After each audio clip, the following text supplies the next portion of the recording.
आर्या की उंगलियां चाय के कप पर घूम रही थी। खिड़की के बाहर बारिश हो रही थी और खामोशी में सिर्फ एक ही आवाज थी, उसकी अपनी सांसों की। कभी लगता जैसे सब ठीक है, फिर अचानक सीने में एक खालीपन उभर आता, बिना वजह, बिना शक्ल के। आर्या, 2 मिनट बैठ सकती हो? विवेक की आवाज आई। आर्या मुस्कुराई, जैसे हर रोज करती थी। एक आदत बन चुकी थी मुस्कुराना, बिना कारण के। हाँ बोलो, वो सामने कुर्सी पर बैठ गई। विवेक ने कुछ देर तक फोन को देखा, फिर जेब में हाथ डाल लिया। ऑफिस में थोड़ा प्रेशर है, मीटिंग है बाहर, शायद रात हो जाएगा। आर्या ने हंसकर सिर हिला दिया, ठीक है, पर खाना खाकर जाना। विवेक ने सिर झुकाया और जल्दी से उठ खड़ा हुआ।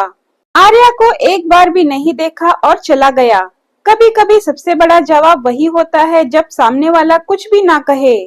रात के 11:30 बज चुके थे। आर्या अब भी दरवाजे की तरफ देखती रही। चाय ठंडी हो गई थी और आंखों के नीचे थकान की लकीरें गहरी होती जा रही थी। फिर अचानक दरवाजा खुला और उसकी नजर पहली बार पड़ी उस लड़की साक्षी पर।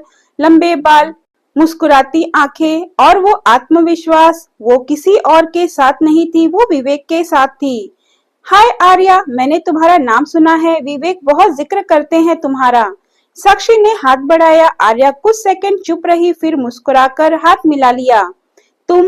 ओह, मैं विवेक की क्लाइंट हूँ, बेंगलोर से आई हूँ, रात यही रुकना पड़ा, होटल की बुकिंग नहीं मिली इसीलिए।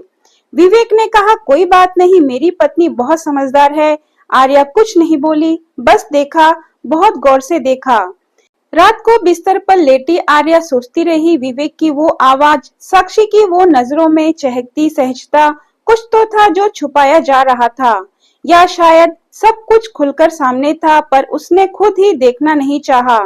आर्या सुबह जल्दी उठकर मंदिर की घंटी बजाती, पूजा करती, लेकिन आज उसके होठों पर वही मुस्कान नहीं थी। उसके अंदर कहीं कुछ चुपचाप बदल रहा था। उसके हाथों में पूजा की थाली थी, लेकिन निगाहें विवेक के बिस्तर पर ही टिकी थी। वो अब भी सो रहा था और मोबाइल उसके तकिए के नीचे आधा छिपा हुआ था।